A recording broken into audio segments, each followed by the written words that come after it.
Olá, hoje estamos aqui para fazer mais uma aula nossa do curso de Fertilidade do Solo e Adubação de Sistemas da Universidade Tecnológica Federal do Paraná, campus Pato Branco.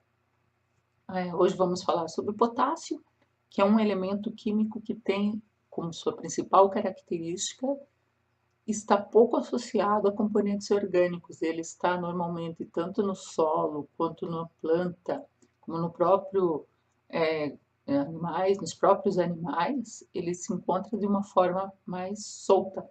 Ele não se encontra incorporado a componentes orgânicos. Então fica um pouquinho mais fácil para a gente ter a compreensão desse elemento químico.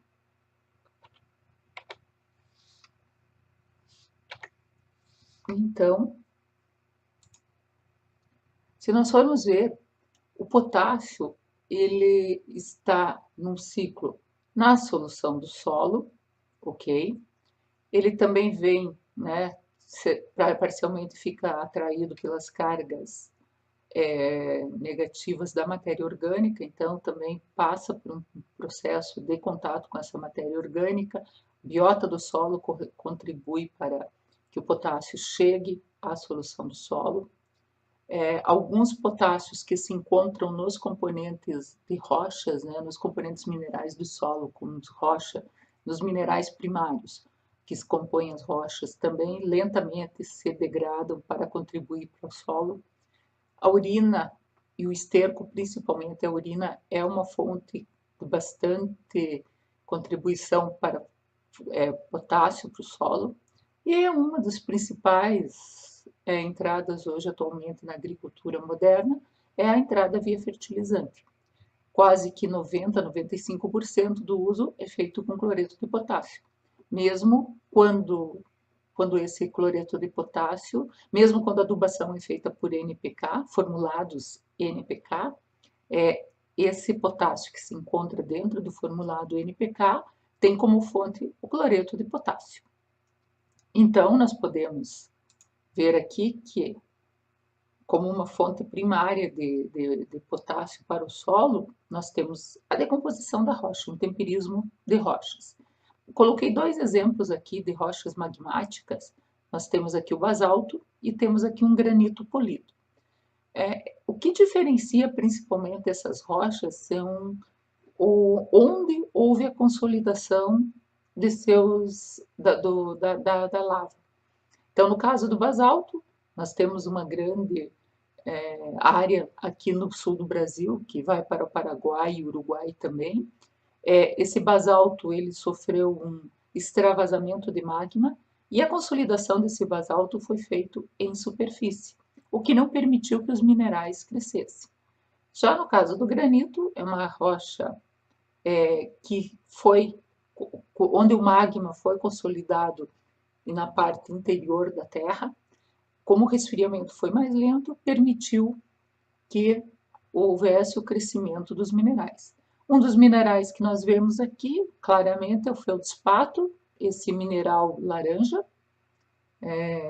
esse mineralzinho laranja aqui. E nesse caso desse mineral laranja, ele é como fonte uma das principais fontes de potássio no processo de mineralização. Não significa que aqui no basalto não existam minerais que deem minerais primários que são fontes de potássio. Então, aqui para a gente ver mais perto o basalto, que a gente não consegue identificar claramente os minerais, e aqui, no caso, o granito, em que a gente conseguiu enxergar o feldspato. Aqui está um exemplo do mineral primário feldspato, nesse caso é o feldspato ortoclásio, que tem na sua composição até 17% de potássio.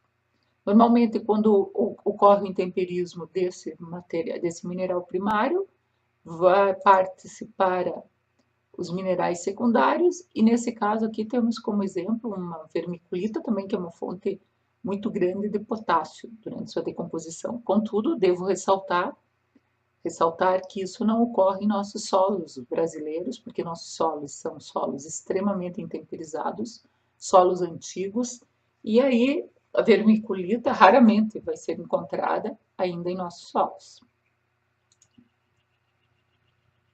Outra fonte, outro mineral primário que é fonte de potássio é a biotita, também não temos aqui grandes quantidades desse elemento em nossos solos, de 6 a 10% de potássio, e as muscovitas, que são as micas, né? Tanto a biotita quanto as muscovitas compõem as micas, que têm de 7 a 11% de potássio. O potássio normalmente passa por um processo de...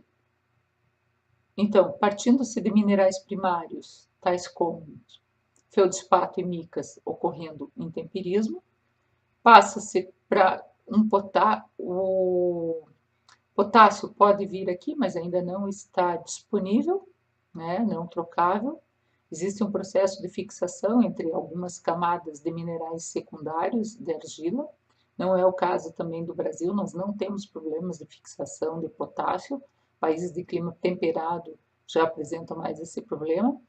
Contudo, existe também a liberação, então, normalmente, nos nossos casos, quando existem minerais primários, como feldspatos e micas, e rochas que encontram-se em solos novos, que encontram-se em decomposição, existe uma liberação desse mineral primário, colocando o potássio em solução de solo, ou esse potássio fica aderido nas camadas, aderido por atração eletrostáticas na CTC do solo, CTC do solo que é formada pelas partículas de argila mais a matéria orgânica, e esse potássio encontra-se relativamente disponível, e bem disponível, para fazer a troca com a solução do solo.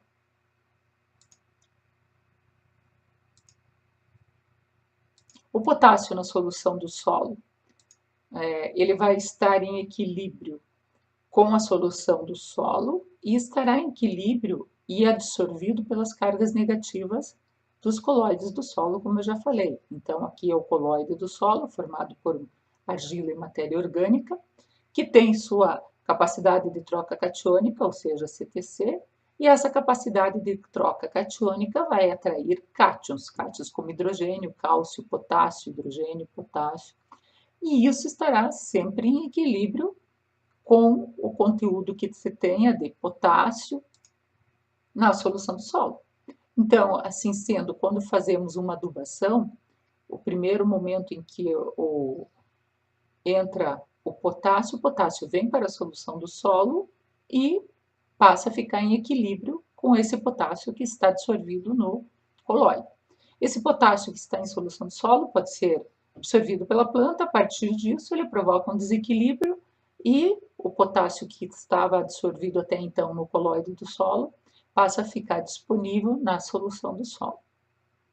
Contudo, a gente, ao fazer uma calagem, ou ao se colocar em excesso cátions que possuem uma valência mais alta que o potássio possui uma valência mais 1 e apresenta um raio iônico bastante grande quando comparado com outros cátions, como o cálcio, que tem valência mais 2 e raio iônico menor, e o magnésio também, que está na mesma situação.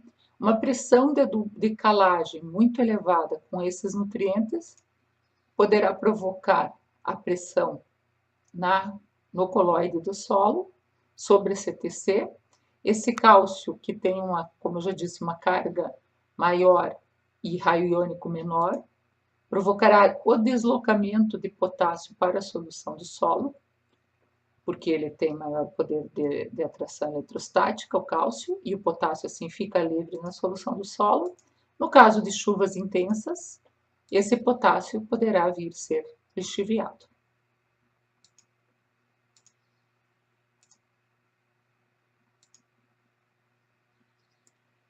No caso de fertilizantes potássicos que nós utilizamos no Brasil, um dos principais, como eu já disse também, é o cloreto de potássio. O cloreto de potássio, ele vem em sua grande parte via importação. O cloreto de potássio apresenta 60% de K2O. O Brasil, estranhamente, possui um consumo relativo a nutrientes diferente do resto do mundo. Então, se nós formos ver, no mundo, grande parte do mundo consome o maior nutriente consumido em fertilizantes é o nitrogênio, vindo na sequência o fósforo e depois o potássio.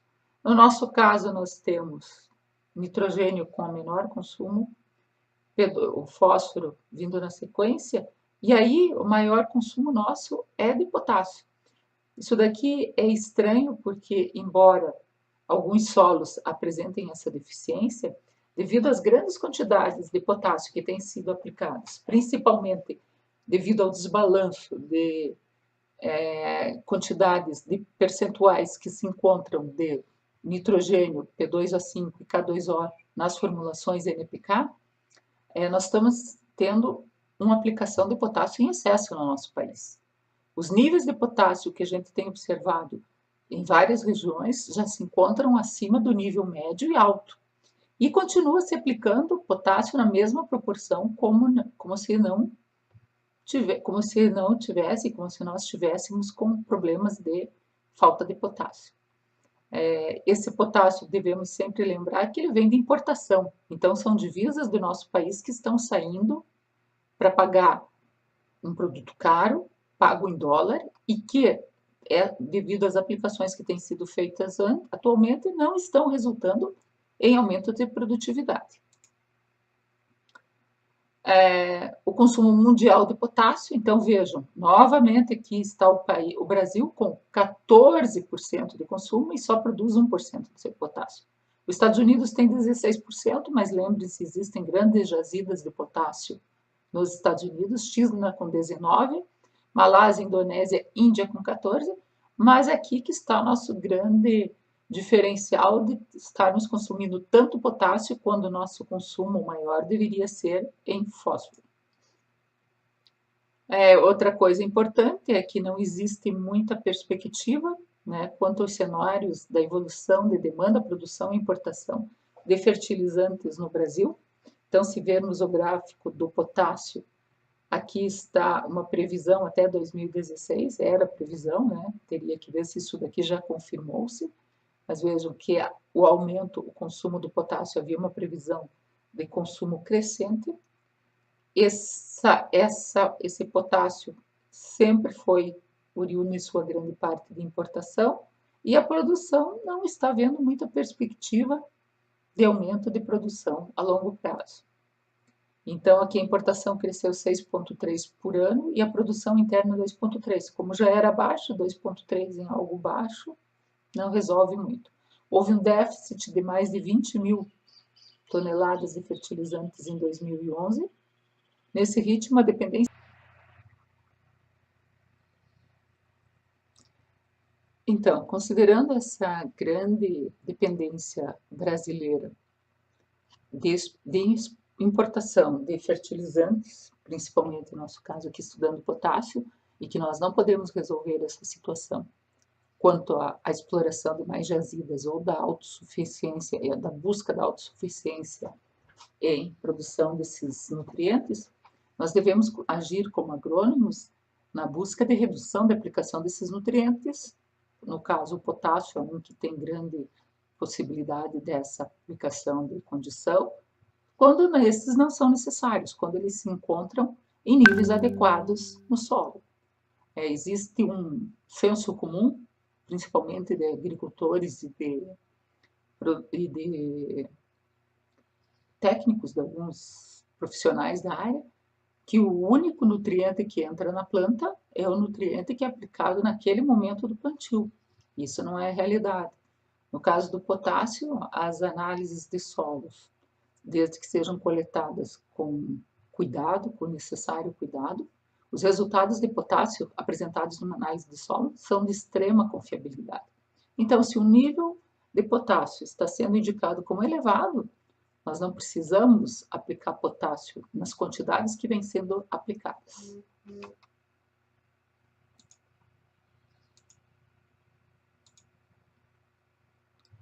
Um dos fatores que a gente pode ficar atento também, embora são sintomas de deficiência, né? E embora, contudo, quando esses sintomas de deficiência aparecem, normalmente eles aparecem no ponto extremo de falta do nutriente, e aí já qualquer atitude que possamos vir a ter para resolver esse sintoma não vai resolver muito no aumento de produtividade, porque componentes de rendimento que são definidos mais precocemente já foram prejudicados. O potássio tem como função na planta.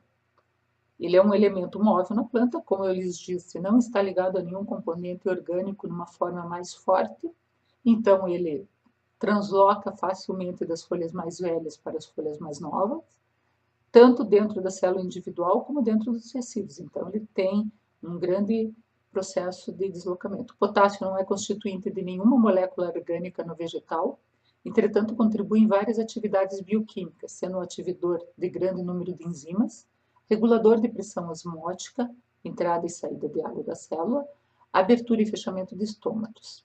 O potássio é importante na fotossíntese, na produção de frutos e resistência ao frio e às doenças. Como o potássio fica solto na planta, ele fica solto, mas ele tem uma característica bastante específica de compor, de estar no meio da parede celular, da dupla parede celular das células vegetais. Nesse caso, quando inicia-se um processo de infecção por micro-organismos, um processo fitopatológico, se existir potássio insuficiência entre essas paredes celulares, embora ele esteja solto, nas duplas camadas da parede celular de um vegetal, ele confere resistência à penetração deste patógeno.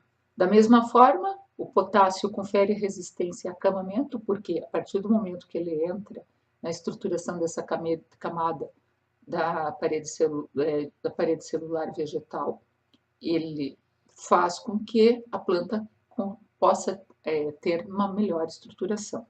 Então, embora ele não esteja diretamente ligado a processos de ativação, a processos moléculas, né, orgânicas, ele está envolvido em processos bastante importantes para a planta. Também ele é um grande, como ativador enzimático, ele é um grande responsável para conferir sabor, odor e bem como, né, coloração a plantas, a flores e outras questões que são de extrema importância para nós também. Aqui estão alguns sintomas de deficiência de potássio. Se a gente vê, normalmente a deficiência do potássio no milho, na soja, no trevo e na alfafa, ele aparece nas bordas, aparece como um amarelecimento de bordas, podem ver aqui em todas essas plantas. No trevo aqui parece pontuações, é o mesmo caso da alfafa, ela começa como uma pontuação inicial, pequenos pontos, que vão se ampliando, né, amarelecimento, e esse amarelecimento avança para a manicrose. Milho, amarelecimento das bordas, normalmente ocorre nas folhas mais velhas. Por quê? Porque se a planta está sofrendo um processo de deficiência de nutrientes, e se o potássio, como é o caso desse nosso nutriente, ele tem mobilidade na planta, a planta vai priorizar que esse nutriente seja deslocado para a folha mais nova, onde estão ocorrendo as reações enzimáticas e toda a reação de metabolismo, né, as reações metabólicas mais intensamente. Aqui está o sintoma de deficiência de potássio na soja. Então, novamente, ressalto, esses sintomas aparecem nas folhas mais baixeiras, mais velhas, no trevo e na alfafa. A alfafa é conhecida como uma planta das mais exigentes em potássio, certo? Então, a gente tem que ter determinados cuidados. Vamos comentar futuramente sobre uma questão de potássio na alfafa, mas podemos considerar que a planta alfafa realmente possui um grande poder de extração de potássio do solo. Outra questão que devemos considerar é que foi o que eu falei anteriormente para vocês. Em geral, nos nossos solos, o potássio se encontra em uma grande quantidade. Então, aqui, peguei como exemplo. É comum, a gente tem observado via estudos e via análises laboratoriais, levantamento de análises laboratoriais, que os teores de potássio em solos agriculturáveis encontram-se ao redor de 0,3 centimol de carga por decímetro cúbico, 0,4 centimol de carga por decímetro cúbico, que são níveis elevados. Já cheguei a ver níveis de potássio, por exemplo, solos agriculturáveis que estão apresentando 2 centimols de carga por decímetro cúbico. Nesse caso, são níveis extremamente elevados e o agricultor continua aplicando, o produtor rural continua aplicando potássio nesses solos. Nós vamos pegar aqui um teor de potássio de 0,4 centimol de carga, que já está acima do nível considerado como médio-alto. O nível médio-alto fica entre 0,25 centimol de carga a 0,3 centimol de carga por decímetro cúbico. Como o conceito de centimol de carga por decímetro cúbico é algo um tanto quanto um pouco concreto, nós transformamos esse valor numa reserva de 20 centímetros de profundidade. Então, se eu tiver 0 centimol, se numa análise de solo, a gente constatar que tem 0,4 centimol de carga por decímetro cúbico de potássio a 20 centímetros de profundidade, vai significar que eu tenho 312 quilos de potássio nesse solo por hectare, ou uma reserva de 376 quilos por hectare de K2O. Aqui foi só uma transformação química que fizemos, lembre-se disso. Sempre ressalto, o K2O, o potássio no solo, ele encontra-se como um íon potássio, e esse íon potássio a gente pode fazer via peso molecular e regra de 3, transformar no teor de K2O. Transformei no teor de K2O para termos referência às recomendações de adubação, que nos manuais normalmente vem sobre essa anotação, né? Assim como o próprio adubo vem com a anotação de K2O, mas nunca o potássio encontra-se nessa forma. Raramente o potássio vai encontrar nessa forma de óxido no solo, ele vai estar numa forma livre. Gostaria de fazer essa comparação porque normalmente muitas adubações de potássio, como eu lhes disse, o solo está com 0,4, mas aí vocês encontram recomendação de adubação 0,4 centimol de carga, que é um nível elevado, e aí encontram-se recomendações de adubação do tipo 60 quilos de K2O ou 50 quilos de potássio, para quê? Para repor a exportação. Por exemplo, numa produção de 9.200 quilos por hectare de grãos de milho, eu tenho uma exportação de 42 quilos de potássio, ou transformando novamente, como eu falei para vocês, de 50 quilos por hectare de K2O. Contudo, veja a magnitude disso daqui. Eu estou me preocupando em fazer reposição de potássio em um solo que já encontra-se num nível adequado, cuja a reserva de 376 quilos por hectare de K2O. E eu estou aqui me preocupando, gastando dinheiro, um dinheiro caro, porque é de importação, para repor 50 quilos do K2O que foi exportado. Além disso, normalmente é apenas comentado uma parte da história, que uma das partes da história é a exportação, mas nós temos aqui a questão da reciclagem de nutrientes. E essa reciclagem de potássio de nutrientes ocorre intensamente se eu considerar, por exemplo, uma lavoura de milho, em que eu tenho 7.680 quilos por hectare de palhada deixada sobre o solo após a colheita, matéria seca, deixada sobre o solo após a colheita, eu vou ter nessa palhada um retorno de 90 quilos por hectare de potássio, o que equivaleria, novamente por transformação, a 108 quilos de K2O. 108 quilos de K2O por hectare. Então, eu tenho aqui um balanço positivo, extremamente positivo, e muitas vezes as pessoas se preocupam com essa exportação aqui, que é 1/10, às vezes, do que eu tenho de reserva. Também é importante ressaltar que, normalmente, o horizonte diagnóstico, desculpem, só para reforçar, o horizonte diagnóstico considerado é de 0 a 20 centímetros de profundidade do solo. Contudo, esse horizonte diagnóstico, ele tinha como base, provavelmente, a questão do manejo de solo que era feito, e plantio que era feito em sistemas convencionais. Então, nesse manejo, normalmente, a 20 centímetros de profundidade, ou um pouco mais, começava a se ter a camada de pé de arado. Por quê? Porque o arado faria o processo de desagregação, de afofamento, entre aspas, do solo, até o arado penetraria no solo até uns 20, 25 centímetros, mas abaixo desse processo de revolvimento permanecia a camada de compactação. Por quê? Porque o trator estava passando na frente. E as ondas de compactação provocadas pelo peso desse trator, elas se propagam abaixo dessa linha dos 20 centímetros. Então, mesmo que eu viesse atrás fazendo a desagregação e o afofamento e a descompactação, entre aspas, dessa camada superficial, abaixo eu vinha criando uma camada de pé de grade, uma resistência física à penetração das raízes das plantas. E aí, provavelmente por esse fator, consagrou-se o uso de 20 centímetros como horizonte diagnóstico de nutrição ou de suficiência de nutrientes no solo. Vocês podem me falar, mas também é onde existe a maior concentração de raízes. Sim, certamente, o adensamento de raízes ocorre nessa camada de 0 a 20.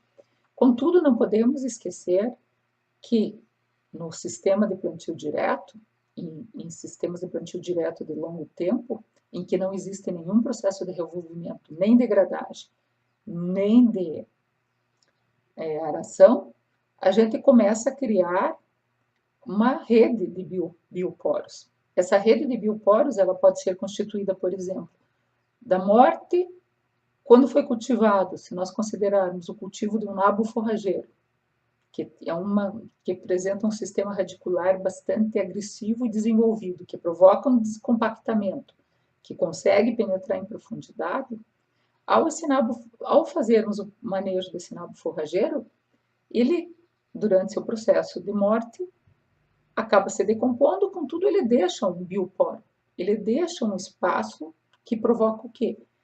Ao plantarmos na sequência uma cultura como o milho, a raiz de milho ela vai dar preferência, logicamente, a penetrar nesse processo, nesse espaço onde está mais afofado. E nesse espaço onde existe uma melhor condição de fertilidade, que é o resultante da decomposição desse material, que era oriundo da morte da raiz do nabo forrageiro. E isso faz com que a exploração, o horizonte de exploração de um solo, sob sistema de plantio direto ou pastagens, que ocorre muito, seja muito maior do que num horizonte que a gente considere simplesmente os 20 centímetros. Então, devemos pensar que se já é uma quantidade grande, quando eu digo para vocês que temos uma reserva de 350 quilos por hectare de potássio, 400 quilos por hectare de potássio a 0 a 20, devemos considerar que essa reserva é ainda maior se pensarmos que podemos explorar mais as camadas mais profundas de solo. Então, 0,4 centimol de carga por decímetro cúbico de potássio a 20 centímetros de profundidade corresponde a 312 quilos por hectare de potássio, que é igual a 376 quilos por hectare de K2O. No balanço, se nós considerarmos, então, as entradas, desculpem, o que eu tenho no solo como reserva, o que foi reciclado e o que foi exportado, então, nesse balanço, feito com base de valores de K2O, existe uma reserva de 376 quilos por hectare de K2O, mais 108 que seria uma reciclagem, mas que também está sendo colocado. Mesmo vindo do solo, devemos pensar que parte desse potássio foi bombeado de baixo para cima, né? Seria um potássio que estaria, entre aspas, perdido, e apenas uma saída de 50 quilos de K2O por hectare, o que resulta em um balanço positivo de 434 quilos por hectare de K2O. Assim sendo, eu lhes pergunto, será que seria necessário fazer essa reposição de 50 quilos de K2O por hectare cada vez que eu faço um cultivo agrícola? Será que eu não posso me monitorar, e vocês como agrônomos não é possível fazer um monitoramento desse potássio no solo, e somente a partir do momento que começa a cair, ocorrer quedas drásticas, passar a fazer essa adubação de potássio nesse solo? Então, essas questões que devemos considerar ao fazer uma avaliação de análise do solo. Não é um processo mecânico em que simplesmente aplica-se o que tradicionalmente vem sendo aplicado, que é o que a gente vê em 90% dos casos.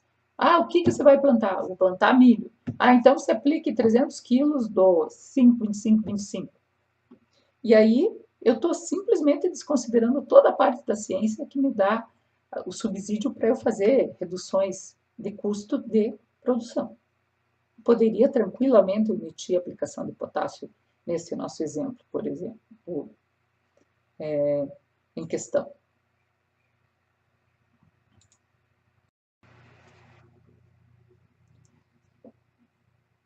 Bom, ainda falando sobre exportação, eu gostaria de mostrar para vocês um exemplo dos mais acentuados que existem, que é o processo de extração de potássio por alfafa. E esses dados aqui que estou apresentando para vocês são resultantes de um experimento que nós fizemos durante 4 anos, conduzimos lá no IAPAR, e foi uma dissertação, resultou numa dissertação de mestrado. E aí eu queria mostrar para vocês, principalmente, que mesmo havendo extração de nutrientes, e mesmo havendo uma grande produtividade de matéria seca e a remoção dessa matéria seca sobre o solo consegue sim manter seu potencial de fornecimento de nutriente. Então vejam aqui, eu peguei aqui uma taxa de acúmulo da alfafa, isso durante quase 400 dias acumulados, né, de experimento. Vejam que a taxa de acúmulo da alfafa, que seja a produção de matéria seca, quilos por hectare e dia dessa alfafa, ela variou de 40 quilos por hectare de matéria seca por dia, até picos de produção que ocorreram em novembro aqui, de 90 quilos por hectare de matéria seca de alfafa por dia. Obviamente que essa matéria seca que vai acumulando diariamente, ela é acompanhada pela extração de nutrientes. E nesse caso do experimento, nós estávamos fazendo o experimento para simular fenação. Então, essa extração era extraída e quase que mensalmente nós fazíamos o corte dessa planta.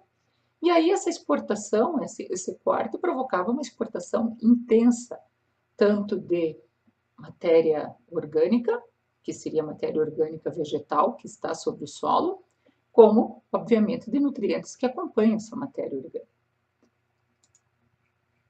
E aí, se a gente vê, se acompanhar nesse experimento, nós tínhamos doses de potássio, que eram os tratamentos, então vejam aqui, as doses de potássio nesses tratamentos variaram até de parcelas que não foram aplicado potássio.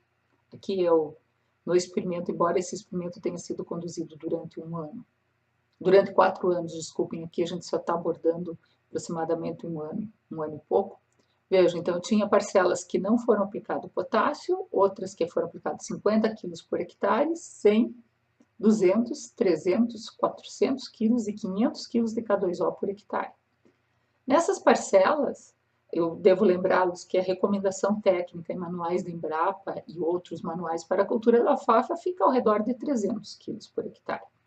Mas vejam que fazendo o somatório de todas as produções que nós tivemos de matéria seca nos cortes e a exportação dessa alfafa, e multiplicado pelo teor de potássio que nós havíamos monitorado nos tecidos foliares exportados, nós encontramos essa quantidade de K2O exportado, de potássio não é nem K2O exportado. Então vejam que é uma exportação extremamente intensa. Chega a 650 quilos por hectare.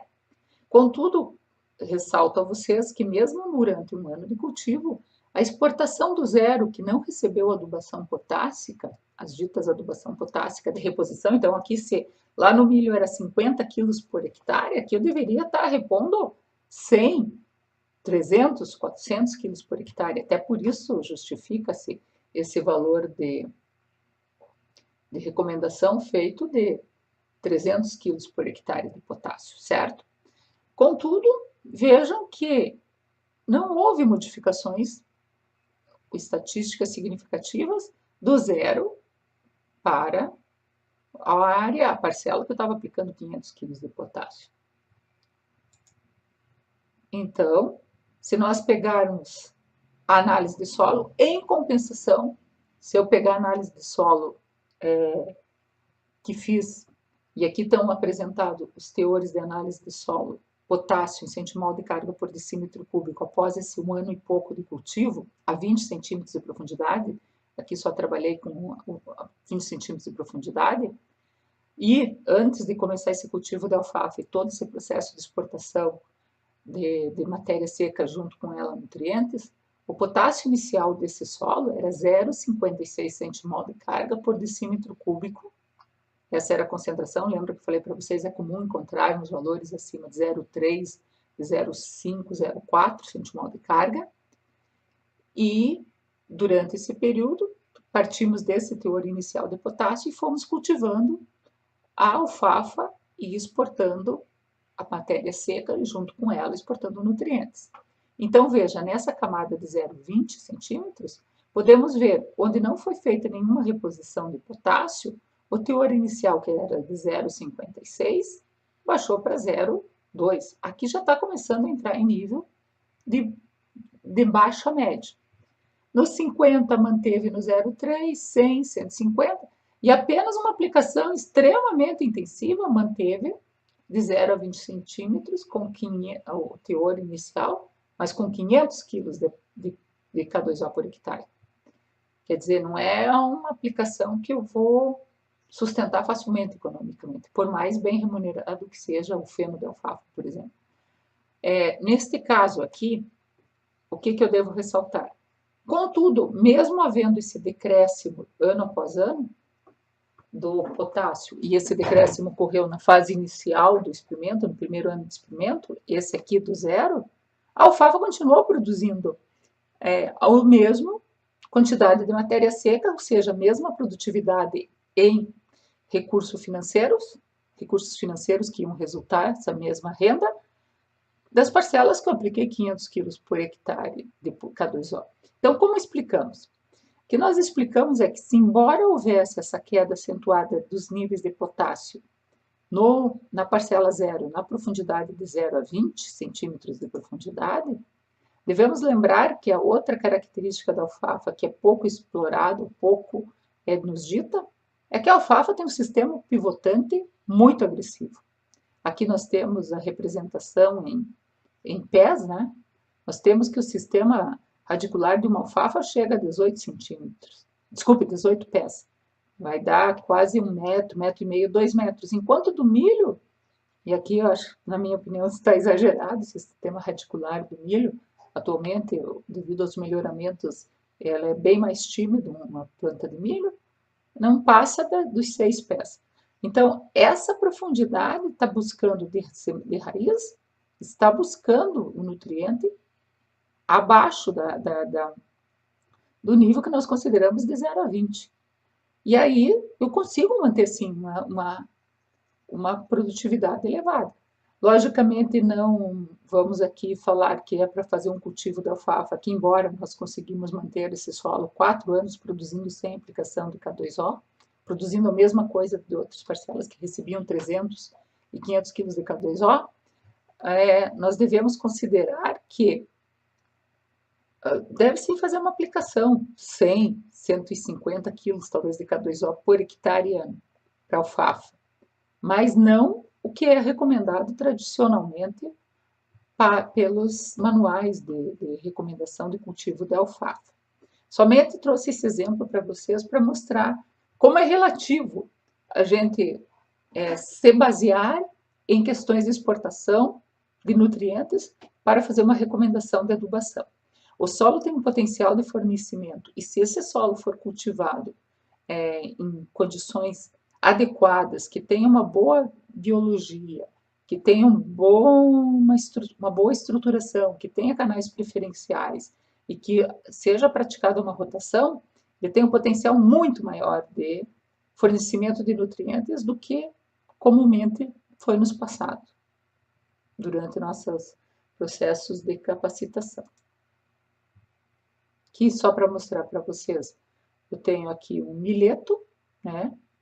Isso daqui é uma foto lá dos Estados Unidos, uma exposição, a raiz do milheto, e aqui a raiz da alfafa, então comprovando realmente que a alfafa tem um potencial muito grande para exploração em profundidade de solos.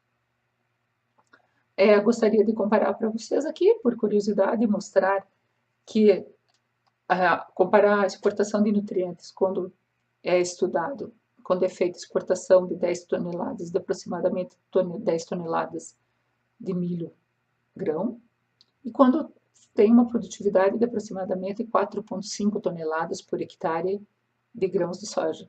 Então vejam, a soja exporta muito mais nitrogênio. Se a gente for ver aqui, eu tenho grãos aqui exportados, 250 quilos em média exportado pelo grão de nitrogênio. O milho, que embora a produtividade de grãos seja maior quantitativamente, mas o teor de nitrogênio do milho no grão, obviamente, é menor que da soja, vai corresponder a uma exportação de 140 quilos por hectare de nitrogênio. O fósforo é o que exporta menos, nós temos mania de achar que a exportação de fósforo ou que ele esteja na planta em maior quantidade, então essa exportação é de 50 em grãos de milho, quase 50, mas não dá uns 30, desculpe, 30 de fósforo em grãos de milho e um pouquinho menos nos grãos de soja. E o potássio, como eu já representei, ele é exportado menos nos grãos de milho também e é exportado um pouco mais nos grãos de soja. Lembro para vocês que um grande problema da nossa agricultura é o uso de NPK. Então, aqui eu tenho um exemplo de NPK chinês, mas vejam que tem 16% de nitrogênio, 16% de P2O5, quer dizer, é muito menos do que P, né?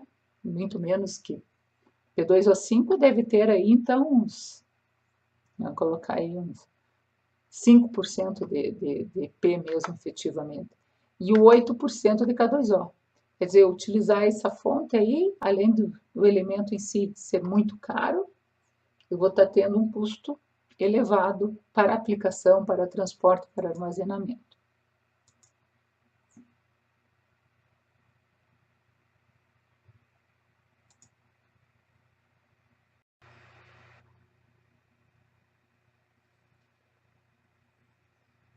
Bom, uma das formas que podemos ter quanto ao monitoramento e as recomendações são os usos, né? O uso de manuais de recomendação de adubação e calagem. Aqui eu vou falar com vocês a respeito do uso de 3 manuais. O Manual de Recomendação de Adubação e Calagem do Estado do Rio Grande do Sul e Santa Catarina, o Boletim 100, que é de Minas Gerais, mas que recomendo para ser aplicado naquelas análises, para ser feita a recomendação com base daquelas análises que foram realizadas com o método resina.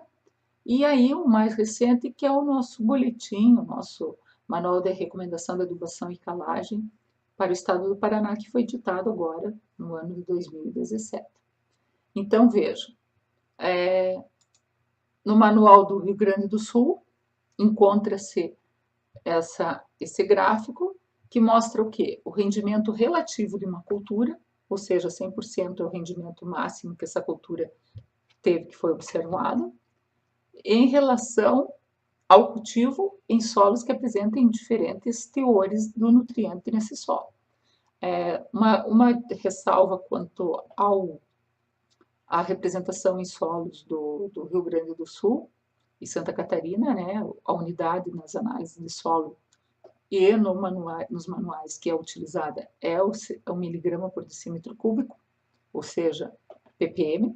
Nós usamos, então, no Paraná, para cima, centimol de carga. Em alguns lugares, em alguns estados, é usado milimol de carga por decímetro cúbico, mas peço a atenção de vocês, tanto quando está sendo avaliado uma análise de solo, como quando vocês vão fazer uso dos manuais, vejam qual que é a unidade que está representada esse nutriente. Mas o que é importante nesse gráfico é o seguinte, de acordo com a CTC do solo, então o CTC dos solos que apresentam CTC muito baixa, menor que 5 centimol de carga por decímetro cúbico, solos que apresentem uma CTC comum, essa é a mais comum nos solos do sudoeste do Paraná, de 5 a 15 centimol de carga por decímetro cúbico, e uma CTC com mais de 15 centimol, certo? É uma CTC elevadíssima, e aqui estão os níveis de teores críticos de potássio nesses solos. Então, vejam que, à medida que o teor de potássio no solo aumenta, seja em qualquer unidade, aqui, quando nesse solo de CTC 5 a 15 atinge 60 miligramas por decímetro cúbico de potássio, observem que a produtividade relativa nesse ponto continua a aumentar, mas aumenta muito lentamente. E a partir do 120, nesse caso aqui, que é o 0,3 praticamente, o que acontece? Aqui não existe aumento de produtividade. Significa dizer que se eu colocar adubo aqui e encontrar solos que estão com mais de 0,3 centimoles de carga por decímetro cúbico, é muito comum em nossas análises. Aqui, a partir daqui, não existe aumento de produtividade. Ou seja, o agricultor, o produtor rural está aplicando nutriente, está aplicando um adubo, pagando caro por esse adubo, sem ter aumento de produtividade direto daquela cultura.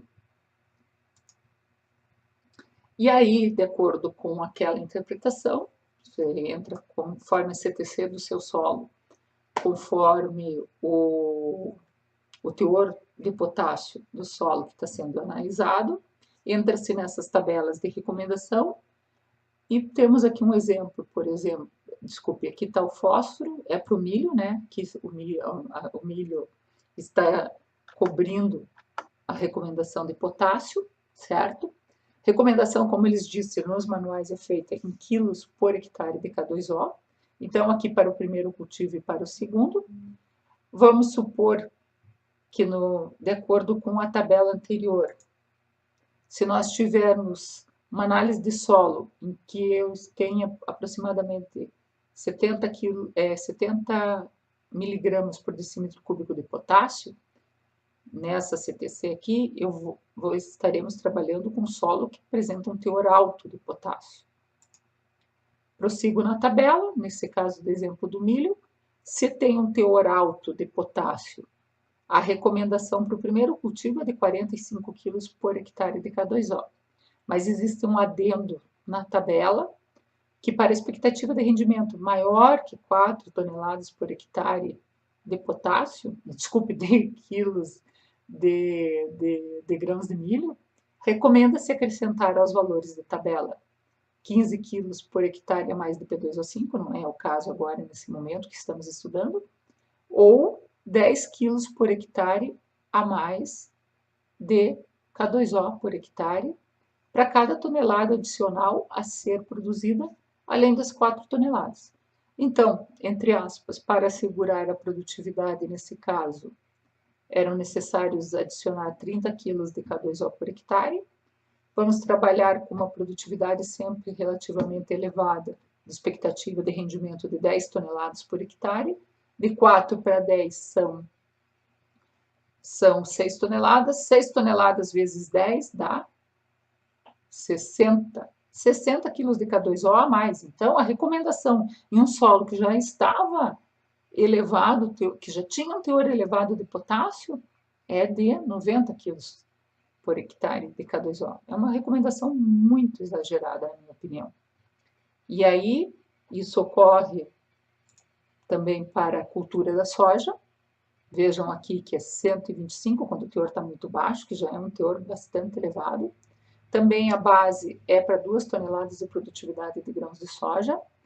Deve-se acrescer, nesse caso é muito maior o acréscimo, 25 quilos por hectare de K2O, quando você quer ter uma produtividade maior que a tua previsão de produtividade, expectativa de produção é de 4, por exemplo, deve-se adicionar 25 quilos de K2O. Então, se trabalharmos agora com soja, naquele nosso exemplo, de teor alto de potássio, já parto de uma aplicação de 45 quilos de K2O.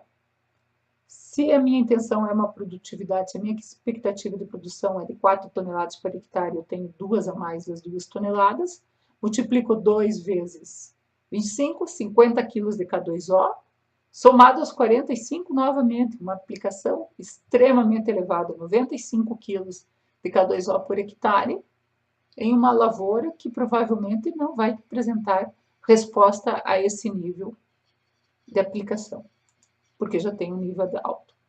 Pegando o exemplo do manual 100, que eu falei para vocês, que é o manual de Minas Gerais e que é utilizado para interpretações de níveis de extração quando feita extração com resina, ok? Tanto o potássio quanto o fósforo aqui são extraídos com resina. Trabalha-se com uma produção relativa, né? Trabalha-se com avaliação aqui do teor, um teor alto também, uma produção relativa maior que 100%. Potássio trocável, nesse caso, é representado em milimol, 3,1 de potássio trocável a 6, o que se corresponderia a 0,3 centimol de carga a 0,6 centimol de carga. Então, é um teor alto, também segue mais ou menos o mesmo padrão da interpretação aqui do Paraná, nesse caso do teor alto, também não diferencia muito das tabelas de interpretação de níveis de teores de potássio no solo do estado do Rio Grande do Sul e Santa Catarina. E aí, então, temos um valor, novamente, vamos pegar como exemplo, um valor alto de potássio. Partindo para o uso da tabela de recomendação, aqui temos produtividade esperada, trabalharemos aqui com uma expectativa de 10 a 12 quilos por 12 toneladas por hectare para a cultura do milho. A recomendação do potássio, nesse caso, novamente aqui em milimol, e nós havíamos estipulado que o nosso teor de potássio em milimol estaria de 1 a 6 centimol de carga a 3, a recomendação para essa produtividade é de 50 kg de K2O por hectare. Vejam que é bem menor que a recomendação que nós tivemos lá no manual do Rio Grande do Sul e Santa Catarina. O potássio também é importante ressaltar que como ele entra no solo, como ele é aplicado na forma de fertilizantes, como fonte de adubo simples, seja lá no NPK, ou seja, aplicação direta de adubo simples, a principal forma de aplicação é o cloreto de potássio. O cloreto de potássio possui um índice salino muito elevado. Aqui existe uma ressalva nessa tabela que para evitar excesso de sais no suco de plantio, a adubação potássica para doses maiores que 50 quilos por hectare de K2O deve ser parcelada, prevendo-se aplicação em cobertura. E também porque lá, nesses solos, normalmente existe uma textura mais arenosa, pode ser, eu ainda tenho minhas dúvidas, que esse solo não tenha CTC suficiente para também receber uma aplicação maior que 50 quilos por hectare, de 60 quilos por hectare de K2O de uma vez só.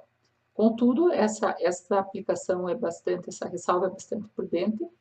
Devemos evitar aplicação de teores aqui nos nossos solos do sul do Brasil, aplicações maiores que 70 quilos por hectare, 60 quilos por hectare de K2O, na forma de cloreto de potássio no suco de plantio. Não existe problema nenhum em antecipar essa aplicação de potássio numa forma de um adubo simples. Então, se posso aplicar 60 quilos de K2O por hectare usando um cloreto de potássio, por exemplo, na hora que eu faço o plantio da aveia. Esse potássio vai ficar nos nossos solos, ele vai passar para a constituição da planta, ele vai ficar no tecido da planta, e ao fazer o manejo dessa planta de cobertura, que foi o exemplo que eu lhes dei, esse potássio voltará para o solo. E ele tem, futuramente ali nós vamos ver, ele tem um processo de decomposição e liberação do teor desse potássio na palhada, no material vegetal, muito rápido. Aqui, no caso da produtividade esperada para a soja, a recomendação, então, se nós estamos com K2O elevado, 50 kg de K2O por hectare, também bem mais baixo que o recomendado no manual da recomendação do Rio Grande do Sul e Santa Catarina. O manual do Paraná, esse que eu lhes falei que foi editado no ano de 2017, aqui tem o potássio trocável, vejam que aqui já está com interpretação de centimol de carga, não é mais milimol como estava ali no manual do boletim 100. O valor Um valor considerado alto aqui nesse boletim é de 0,22 a 0,45 centimol de carga por hectare. Existe uma ressalva para alfafa e para café, porque são plantas que têm como eles disse, uma grande, principalmente na alfafa, como foi comentado, tem um grande processo de extração de potássio. E aqui vem a recomendação para o milho, de acordo com esses teores, pelo Manual de Recomendação de Adubação e Calagem do Estado do Paraná. Então, se o teor é alto, constatado acima do 0,22, lá entre 0,22 e 0,3, e a expectativa de produtividade de grãos de milho é de 8 a 12 toneladas por hectare, a recomendação é de 20 a 41 quilos de K2O por hectare. Também é bem mais baixa do que aquela do Manual do Rio Grande do Sul e Santa Catarina. Então, também já é um pouquinho mais adequada, mas certamente, se não fizer a aplicação aqui desses 41 quilos, essa aplicação é irrisória frente à reserva que nós vimos já na outra transparência da reserva que existe no solo, de 370 quilos de potássio. Então, o agricultor pode sim se dar o luxo, desde que seu solo esteja bem conduzido, que seja um solo de boa qualidade, de deixar aplicar um determinado nutriente em um determinado cultivo e fazer a aplicação, centralizar a aplicação de adubo naquilo que ele acha mais importante ou naquilo que o solo está mais demandando, que normalmente é o fósforo. Aplicações desse tipo que temos feito no Brasil simplesmente estão encarecendo. Nós temos um problema muito grande de escorrimento superficial nos solos brasileiros atualmente. Houve a remoção de terraços dos nossos solos.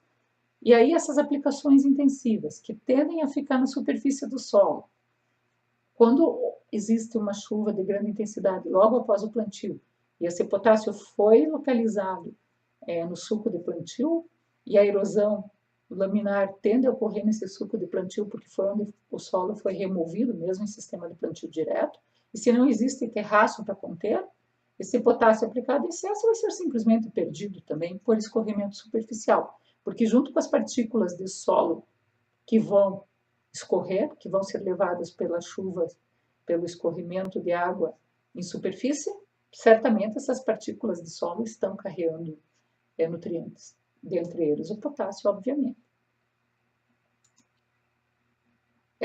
Só para mostrar-lhes, aqui é um exemplo de um trabalho realizado por nossos alunos Felipe Machado e o Rodrigo Berger da Silva, são alunos do curso de graduação de agronomia, em que eles fizeram um levantamento das análises de propriedades e observaram como estavam as análises de solo em 12 propriedades. Então, vejam, e aqui também tem as áreas, né?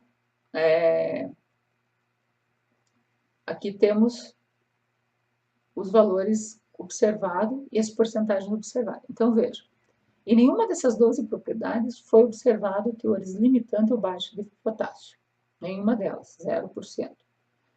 Médio, de 0,16 a 0,20, apenas 11% das propriedades foi observado esse teor médio limitante, que correspondia a 19,3 hectares, conforme o tamanho, o que corresponde a 8,3% de potássio. Desculpe, 8,3% das propriedades apresentando esse teor limitante, que demandaria uma aplicação necessária de 1.452 quilos por hectare, quilos de potássio, de K2O, para esses 19 hectares, conforme os manuais. Foi utilizado 912 e aqui tem um déficit. Isso é muito curioso, porque onde falta, não é feita uma avaliação mais criteriosa e continua se aplicando a mesma quantidade que é recomendada, onde não falta. Suficiente foram de 0,21 a 0,3 centimol de carga dentro dessa interpretação, 11% das propriedades já apresentavam teor suficiente, uma propriedade só, semelhante ao médio. O necessário seria 871, foi aplicado 714, deu um déficit ainda de 0,56. No teor muito alto, que era acima de 0,31, nessa avaliação feita pelos alunos, que corresponderia a 77% das propriedades, ou seja, 10 propriedades encontravam-se com o teor T12 encontravam-se com teor muito alto de potássio, que correspondia a 135 hectares dessas áreas, são propriedades pequenas a médias, típicas aqui da nossa região. Necessário não seria aplicação. Foram utilizados 5.221 quilos para esses 135 hectares, o que resultou num saldo, não posso dizer um saldo, mas num exagero da aplicação de 5 toneladas de potássio, apenas nessa avaliação simples de propriedades que nós fizemos nesse trabalho. Então, efetivamente, ocorre um exagero de aplicação de potássio nos nossos solos atualmente. Só para ressaltar para vocês, aqui nós temos a curva de liberação do potássio do esterco, né? O esterco, normalmente pensa-se que o esterco é uma fonte de potássio elevada, e aqui nós temos a liberação do potássio da palhada que ficou sobre o solo, ou remanescente que ficou sobre o solo após o pastejo. Aqui tinha umas 2 toneladas de trigo lucro robóseo. Então, vejam, e aqui dias após a deposição dessa palhada sobre o solo. Já com 80 dias, 60 dias, mais de 40%, 50% do potássio já saiu da palhada. A liberação do potássio, por este elemento ter a característica de estar solto na planta, já se dá de uma forma muito intensa no início da degradação. E vejam que no caso do esterco, realmente não libera muito potássio. Potássio, sim, vem em sistemas com inclusão de animais, ele vem em uma grande quantidade na urina. Aqui, fazendo esse cálculo, né, do potássio remanescente no esterco e no trigo, observa-se que mesmo naquela palhada que ficou lá, pode-se atingir aos 40 dias uma liberação de 100 kg por hectare, de 90 kg por hectare de potássio liberado. Esse potássio liberado é muito maior, infinitamente maior do que o potássio que eu vou colocar de 50 kg por hectare, por exemplo, liberado quando eu adiciono uma adubação conforme as recomendadas. Então, também isso é para considerar aqui. Sobre outros nutrientes, até podemos considerar que a liberação do nutriente da palhada que está sob o solo é um pouco mais lenta. Mas no caso do potássio, não. Esse potássio está sendo liberado quase que imediatamente após o manejo, a morte da planta, da parte superior. E aqui representando conforme dias de pastejo. Então, se vocês verem aqui, cada uma dessas curvas é quando o potássio não, desculpe, quando o pasto não foi pastejado, né, o trigo duplo propósito dessa linha sólida, aqui quando foi pastejado durante 21, 42, etc. E assim vai até 106 dias de pastejo nesse milho. Observem que o tempo de pastejo não influencia a quantidade a velocidade que esse potássio é liberado. Novamente aqui, ó, com 40 dias já tem-se quase que 20% do potássio liberado, certo? Então, se a gente vê aqui, 20 dias quase todo o potássio liberado. Contudo, como quando houve um pastejo de apenas, quando não foi pastejado esse trigo duplo propósito, nesse caso aqui, obviamente que essa curva aqui, o resíduo que ficou sob solo vegetal é maior. Então, isso permitiu que, ao multiplicar o teor de potássio sobre esse resíduo vegetal pela quantidade de resíduo vegetal sobre o solo, os valores fossem bem maiores. Se formos pegar, por exemplo, quando foi pastejado por 21 dias, bolinha branca, também ainda ficou um bom resíduo. 63 dias, aqui, que é essa curva aqui, o resíduo já é menor, o que diminui a quantidade em quilos por hectare efetivamente liberados. Contudo, o pastejo, como foi feito de forma contínua e os animais permaneceram sobre esse solo, esses animais continuaram retornando potássio via urina para o solo. Então, grande quantidade desse potássio, que não aparece aqui, que está sendo liberado via decomposição de resíduo, porque o resíduo é bem menor numa área que foi pastejada, obviamente, o resíduo para plantio da cultura seguinte, ele já está no solo, que foi reposto via as deposições de urina. Então, gostaria de agradecer muito a atenção de vocês e voltaremos para as próximas aulas. Muito obrigada!